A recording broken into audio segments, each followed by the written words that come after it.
Hey ஃபூடீஸ், welcome to livelove.recipes.com. இன்றைக்கி நம்ம சேனலில் நம்ம பார்க்க போகிற வீடியோ என்னன்னு பார்த்தீங்கன்னா, வாட்டர்மெலன் வச்சு சூப்பரான ஸ்மூதி பண்ணுறது தான். இந்த ஸ்மூதி பண்ணுறது ரொம்ப ரொம்ப ஈஸி. அதே மாதிரியே வெயில் காலத்தில் உங்களுக்கு தாகம் எடுக்கும்போது இந்த ஸ்மூத்தியை குடிச்சிங்கன்னா அவ்வளோ ரெஃப்ரெஷிங்காக நீங்கள் ஃபீல் பண்ணுவீங்க.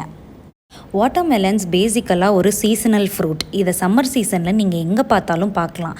அப்படி இனிமேல் சம்மர் சீசனில் நீங்கள் இதை பார்த்தீங்க அப்படின்னா வாங்கி சாப்பிட்றதுக்கோ இல்லை ஜூஸ் பண்ணி குடிக்கவோ மறந்துடாதீங்க. ஏன்னா பேசிக்கலாக வாட்டர்மெலனில் 92% ஆஃப் வாட்டர் இருக்கிறதுனால உங்களை எப்போவுமே ஹைட்ரேட்டடாக ரெஃப்ரெஷிங்காக வச்சுக்கிறதுக்கு ஹெல்ப் பண்ணும். பேசிக்கலாக மக்கள்கிட்ட ஒரு மிஸ்கான்செப்ஷன் இருக்குது. அது என்னென்னா, வாட்டர்மெலன் ரொம்ப ஸ்வீட்டாக இருக்குது, அதனால் டயபெட்டிஸ் பேஷண்ட்ஸ்லாம் சாப்பிட்டா அவங்களுக்கு சுகர் அதிகமாகிடும்னு சொல்லுவாங்க. பட் அப்படி இல்லை.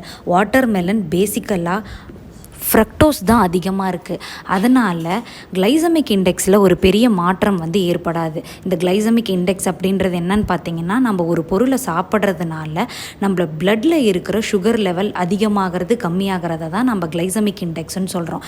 இந்த வாட்டர்மெலனை நீங்கள் சாப்பிட்றதுனால உங்கள் பிளட்டோட சுகர் லெவலில் எந்த மாற்றமும் ஏற்படுறது இல்லை. அதனால் இந்த குழந்தைங்கள்லேருந்து பெரியவங்க வரைக்கும் தாராளமாக எய்தர் ஃப்ரூட்டாவோ சாப்பிடலாம், இல்லை ஃப்ரூட் ஜூஸாவோ குடிக்கலாம். இப்போது எப்படி ஈஸியாக வாட்டர்மெலன் ஸ்மூத்தி பண்ணுறது அப்படின்றத நான் உங்களுக்கு சொல்லித்தரேன். ஃபர்ஸ்ட் ஒரு பிளெண்டரில் உங்களோட வாட்டர்மெலன்ஸை எல்லாத்தையும் கட் பண்ணி போட்டுக்கோங்க. வாட்டர்மெலன்ஸை கட் பண்ணி போடுறதுக்கு முன்னாடி அதில் இருக்கிற சீட்ஸ் எல்லாம் ரிமூவ் பண்ண மறந்துடாதீங்க. நெக்ஸ்ட் இதில் நம்ம ஸ்வீட்னர் ஆட் பண்ணணும். Either sugar or honey add பண்ணலாம். நான் இன்றைக்கி சுகர் ஆட் பண்ணியிருக்கேன். நெக்ஸ்ட் இதில் ஒரு ஹாஃப் லெமன் ஸ்குவீஸ் பண்ணிக்கோங்க. லெமன் ஆட் பண்ணுறதுனால டெக்ஸ்சரும் நல்லாயிருக்கும், ஃப்ளேவரும் சூப்பராக வரும். நெக்ஸ்ட் உங்களுக்கு தேவையான அளவுக்கு ஐஸ் க்யூப்ஸை போட்டு ஒரு 2 மினிட்ஸ் ஹை ஸ்பீடில் பிளெண்ட் பண்ணிங்க அப்படின்னா வாட்டர்மெலன் ஸ்மூதி ரெடி ஆகிடும்.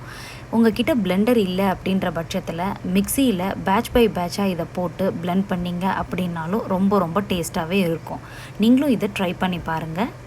இந்த ரெசிபி உங்களுக்கு ரொம்ப பிடிச்சிருந்தது அப்படின்னா லைக் பண்ணுங்கள், உங்கள் ஃப்ரெண்ட்ஸ் அண்ட் ரிலேட்டிவ்ஸ் கூட ஷேர் பண்ணுங்கள், அண்ட் மறக்காமல் நம்ம சேனலை சப்ஸ்கிரைப் பண்ணுங்கள். தேங்க்ஸ் ஃபார் வாட்சிங்.